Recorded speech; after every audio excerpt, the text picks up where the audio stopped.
बिस्मिल्लाहिर्रहमानिर्रहीम। नाज़रीन, किसी ने सवाल किया था कि क्या शौहर अपनी बीवी का नाम ले सकता है, क्या औरत अपने शौहर का नाम ले सकती है कि नहीं ले सकती, या मुन्ने का अब्बा ही कहेगी। आज इसके बारे में मालूमात आपके सामने पेश करते हैं। कुछ चीज़ें ऐसी हैं जिनका ताल्लुक़ बराह रास्त कुरान मजीद से नहीं है, बल्कि इनका ताल्लुक़ हमारे कल्चर से, हमारे माशरे से है। मिसाल के तौर पर आप से अगर कोई ये कहता है, किसी मुफ्ती साहब से कोई आके पूछे कि क्या मैं कमीज़ उतार के नमाज़ पढ़ सकता हूँ, तो मुफ्ती साहब अगर अक्लमंद होंगे तो वो कहेंगे कि कमीज़ उतार कर नमाज ना पढ़ें, ये बेअदबी है। अब आप कहें कि हदीस का हवाला दें, तो भाई हदीस का हवाला अगर देगा ना, हदीस ऐसे इसका अपोजिट है। सही बुखारी है, जाबर बिन अब्दुल्ला रज़ियल्लाहु अन्हु बग़ैर कमीज़ के नमाज़ पढ़ रहे थे। किसी ने पूछा इस तरह नमाज हो जाती है, आप ऐसे क्यों पढ़ रहे हैं? फरमाया इसलिए मैं ऐसे पढ़ रहा हूँ कि ताकि तेरे जैसा कोई अहमक मुझे देखकर सवाल करे कि ऐसा क्यों कर रहे हो।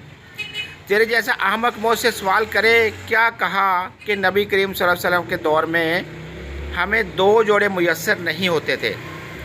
इज़ार है तो कमीज़ नहीं है, बाज़ औक़ात ऐसे ही पढ़ते थे। अब बुखारी के हदीस से तो पता चल रहा है कि कमीज़ उतार के नमाज़ पढ़ना क्या है। जाबर बिन अब्दुल्ला बाकायदा ये अमल करके दिखा रहे हैं कि और ताकि जो इतराज़ करे इस पर हमाकत का भी फतवा लगा रहे हैं। अब आप ये हदीस का हवाला दे के लोगों को कमीज़ उतरवा दें, ये अक्लमंदी का काम नहीं होगा, ये पागल होने की अलामत होगी। ये इस तरह अलामत है कि आपने बुखारी तोते की तरह रटी हुई है। अगर आपके अंदर सेंस नहीं है और ना आपका फ़िक़ा पढ़ा, ना असूल फ़िक़ा पढ़ा जो कुरान मजीद को समझने के लिए वज़ा किया गया है। भाई इस ज़माने में जब चूँकि सहाबा को जोड़े मुयस्सर नहीं थे, तो कमीज़ उतार के नमाज़ पढ़ना बेअदबी नहीं समझा जाता था। वो तो कल्चर का हिस्सा था, गरीब लोग थे। और सहाबे सफ़ा भी हम देखते हैं कि हदीस में आता है कि एक दूसरे की तरफ पुश्त करके बैठे हुए थे, क्योंकि लिबास सतर ढांपने के लिए इतना थोड़ा कपड़ा था कि वो एक दूसरे की तरफ रुख करके बैठना इनके लिए मुश्किल था। इतनी गुर्बत थी। आज कौन ऐसा गरीब होगा जो बेचारा तहमद ना पहन सके, और एक मुआशरे में पूरा ड्रेस पहनना ही हमारे मुआशरे का कल्चर बन चुका है। किसी तकरीब में आप बग़ैर कमीज़ के नहीं जा सकते, तो आप अल्लाह के सामने बग़ैर कमीज़ के कैसे खड़े होंगे? अगर सहाबी बग़ैर कमीज़ के नमाज़ पढ़ रहे हैं तो एक बड़ी अच्छी तकरीब में भी वो बग़ैर कमीज़ के चले जाते थे। सही बुखारी के हदीस में है कि नबी करीम सल्लल्लाहु अलैहि वसल्लम के पास एक सहाबी ने अर्ज़ किया कि या रसूलल्लाह सल्लल्लाहु अलैहि वसल्लम, मेरा खातून से निकाह करवा दें। आपने इस मेहर का फरमाया। पता चला कि ये लंगोट पहन के नबी करीम सल्लल्लाहु अलैहि वसल्लम की महफ़िल में बैठे हुए थे। बुखारी के हदीस है। और इसी हालात में नबी करीम सल्लल्लाहु अलैहि वसल्लम ने आपका निकाह पढ़ाया, तो पता चला कि दुल्हे का लिबास क्या था। वो सहाबी तो गरीब थे। भाई अगर कोई बहुत गरीब भी है तो भी इस ज़माने में हम इसको लंगोटा पहन के शादी हाल में जाने की इजाज़त नहीं देंगे, क्योंकि हमारे उर्फ़ में इसका तसव्वुर नहीं है। इसमें कुरान हदीस का हवाला नहीं दिया जाएगा। कुरान हदीस की बात अगर है तो नबी करीम सल्लल्लाहु अलैहि वसल्लम ज़्यादातर अज़ार पहना करते थे। अज़ार एक चादर जो होती थी। आज किसी भी महफ़िल में आप अज़ार पहन के नहीं जा सकते, नमाज भी नहीं पढ़ सकते, इसलिए कि इसको यूँ समझा जाएगा कि भाई अल्लाह के दरबार में जब हाज़िरी दे रहे हैं तो प्रॉपर ड्रेस पहनो। ये नमाज का अदब है। जैसे आप किसी रिश्तेदार की दावत में जाते हो तो प्रॉपर ड्रेस पहन के जाते हो, चड्डी बनैन में नहीं जाते।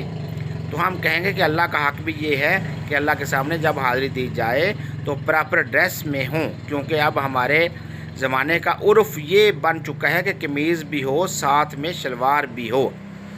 इसी तरह याद रखो कि औरत का शौहर का नाम लेना सहाबिया से साबित है। उन्होंने अपने शौहर का नाम लिया है। उन्होंने, लेकिन बहुत सारे हमारे कल्चर्स में, हमारे जो बहुत सारे इलाके ऐसे हैं, कौमें ऐसी हैं जिनमें औरत के लिए शौहर का नाम लेना बेअदबी समझा जाता है। वो अगर नाम लेंगी तो ये समझा जाएगा कि ये बेअदब है।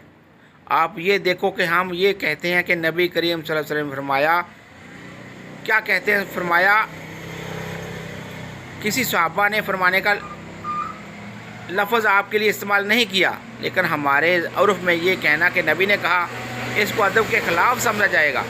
ہمارے میں اگر کوئی یہ کہتا ہے کہ عبداللہ بن مسعود نے یوں کہا، عبداللہ بن عمر نے یوں کہا، تو ہم سمجھیں گے کہ کسی صحابہ کا نام آئے تو آخر میں رضی اللہ تعالیٰ بھی لگاؤ، کوئی کہے بخاری سے دکھاؤ، کہاں حضرت لگانا کہاں سے ثابت ہے؟ بھائی صحابہ کا ادب کرنا تو بخاری مسلم سے ثابت ہے، اور ادب کا سٹائل کیا ہوگا یہ آپ کو آپ کا کلچر بتائے گا، یہ بخاری مسلم نہیں بتائے گی۔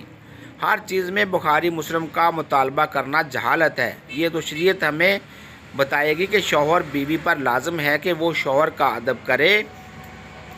ادب کا سٹائل کیا ہوگا، طریقہ کیا ہوگا، یہ بخاری مسلم نہیں بتائے گی، یہ آپ کو آپ کا کلچر بتائے گا۔ امہات المومنین بھی نبی کریم صلی اللہ علیہ وسلم کا نام نہیں لیتی تھی۔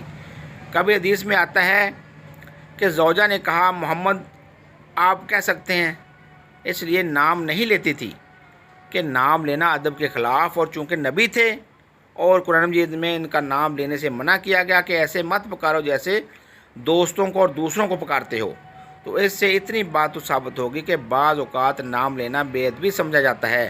تو جس قوم میں نہیں سمجھا جائے گا وہ نام لیں، جس قوم میں سمجھا جاتا ہے وہ نام نہ لیں۔ اور آسان مثال بتاؤں، دیکھو اللہ تعالیٰ نے عورت کا جو پردہ عورت پہ فرض کیا ہے، سکے بھائی سے پردہ فرض نہیں ہے، ایسے ہی ہے سکے بھائی سے پردہ فرض نہیں۔ سکے بھائی کے سامنے عورت اپنی کلائیاں کھول سکتی ہے، اپنی پنڈلیاں کھول سکتی ہے، یعنی ان کا پردہ نہیں ہے، سر کے بال دکھا سکتی ہے، اس کا پردہ بھی نہیں ہے۔ لیکن شریعت خاندانوں میں شریف خاندانوں میں اس کو معیوب سمجھا جاتا ہے، اور شریعت نے بھی اس کو معیوب سمجھنے پر پابندی نہیں لگائی۔ کسی بھی اچھے خاندان میں ایسا نہیں ہوتا کہ لڑکی جو ہے وہ گھٹنوں تک سکارف پہن کے بھائی کے سامنے آ کر بیٹھ جائے۔ اچھے خاندانوں میں ہم نے دیکھا ہے کہ جو جوان بیٹی جب باپ کے سامنے بیٹھتی ہے تو سر پر دوپٹہ لیتی ہے، کیونکہ عرف عام میں اس کو اچھا سمجھا جاتا ہے۔ تو ادب کا تعلق بہت حد تک کلچر سے ہے، بہت حد تک عرف عام سے ہے۔ عورت اپنے شوہر کا نام لے یا نہ لے، شریعت نے اس میں دونوں چیزیں رکھی ہوئی ہیں، لے بھی سکتی ہے نام اور نہیں بھی لے سکتی۔ شریعت نے کہا کہ ادب کرو، کسی قوم میں ادب کے خلاف سمجھا جا رہا ہے تو وہ نام نہ لے، ادب کے خلاف نہیں سمجھا جا رہا تو وہ نام لے لے، کیونکہ اس میں برا نہیں سمجھا جائے گا۔ ہم اس کو اس لیے پروموٹ کرتے ہیں کہ اس کلچر کو نام لینے والے شریعت میں شوہر کا بہت احترام ہے، جو آج کل ختم ہو رہے ہیں۔ کچھ تھوڑے بہت تمیز آداب باقی رہ گئے ہیں، اس کو تو باقی رہنے دو، اس کی وجہ سے تھوڑا سا شوہر کا احترام رہے گا، یعنی جو نتائج اس پر مرتب ہو رہے ہیں وہ اچھے مرتب ہو رہے ہیں۔ شریعت نے ابا کے سامنے بیٹی کو دوپٹہ لینے کا حکم نہیں دیا، مگر پابندی بھی نہیں لگائی۔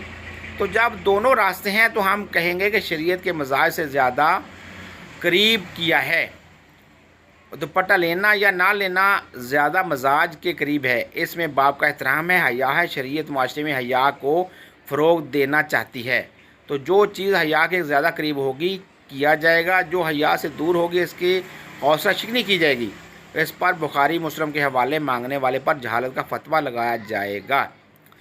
جو عورتیں شوہر کا نام لیتی ہیں اسے گناہ نہیں ہوتا، بیوی کو بھی عزت دینی چاہیے، اس کا بھی احترام کرنا چاہیے، لیکن قرآن مجید کے مطابق عورت کا درجہ شوہر سے 1 درجے کم ہے۔ اس میں کیا حکمتیں ہیں یہ اللہ تعالیٰ بہتر جانتے ہیں، لیکن اللہ تعالیٰ نے بتا دیا ہے کہ اس کا مطلب یہ نہیں کہ آپ تو توہین کرنا شروع کر دیں۔ ہم نے اپنے بزرگوں کو، اپنے علماء کو دیکھا ہے کہ اپنے گھر کی زوجہ کا بہت احترام سے نام لیا کرتے تھے، کوئی حاکمانہ لب و لہجہ اختیار نہیں کرتے، اور یہ اسلام نے ہی سکھایا ہے۔ دعا ہے کہ اللہ تعالی ہم سب کو شریعت کے مطابق زندگی گزارنے کی توفیق عطا فرمائے، اور ہم سب کو حق اور سچ بولنے کی توفیق عطا فرمائے۔ یا رب العالمین جو سنایا گیا اس کو اپنی بارگاہ الہی میں قبول اور منظور فرما، آمین۔ ناظرین، ویڈیو اچھی لگے تو کمنٹس میں اپنی رائے کا اظہار کریں، سبسکرائب کریں، اور دعا میں یاد رکھے گا۔ اللہ حافظ، السلام علیکم۔